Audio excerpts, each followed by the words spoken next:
On this lesson, we're going to look at how to name covalent binary compounds.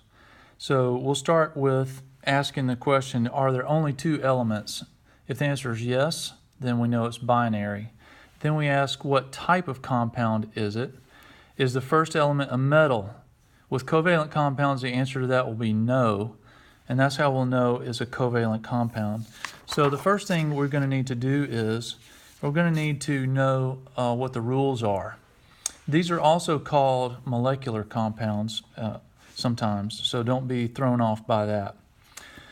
One thing you're going to need to do is you're going to need to remember these 10 prefixes.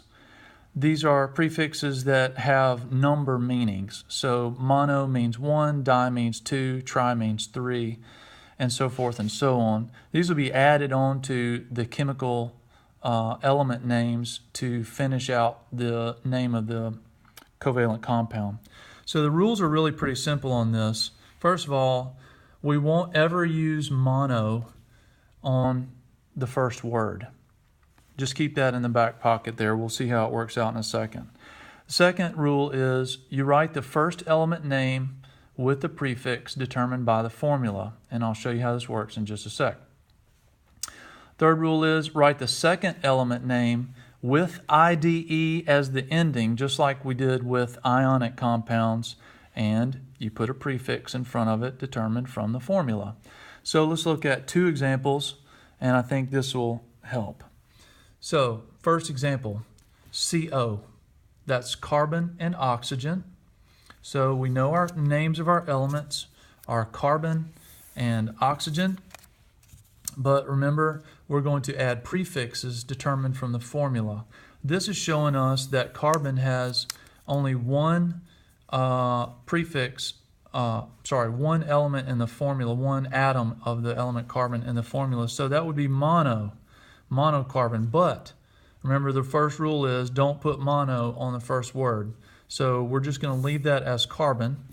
And the third rule is change the word to its IDE ending. So oxygen is going to become oxide, and there's only one oxygen shown in the formula, so that's going to be carbon monoxide, or a lot of times they will just shorten that to monoxide like that.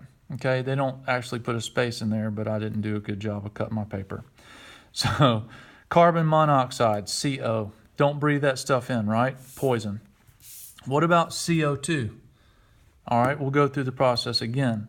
Carbon and oxygen. So there's carbon, and there's our oxygen. We can go ahead and say our oxygen is going to become oxide. Let's go ahead and skip to that part. But now what about the one carbon?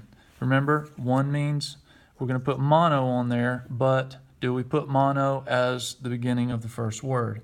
No, that's one of our rules. So we're just going to leave it as carbon. Now, in this case, there are two oxygens indicated in this formula. So we're not going to have monoxide or monoxide. We're going to have dioxide. So this is going to be carbon dioxide. And then dioxide will all be squished together as one word. There are others we could do as examples, but I think you get the idea. If the first element does have more than one atom indicated in the formula, then you're going to use one of these prefixes to go with it. And we'll see some examples of that in class. Hope this helps.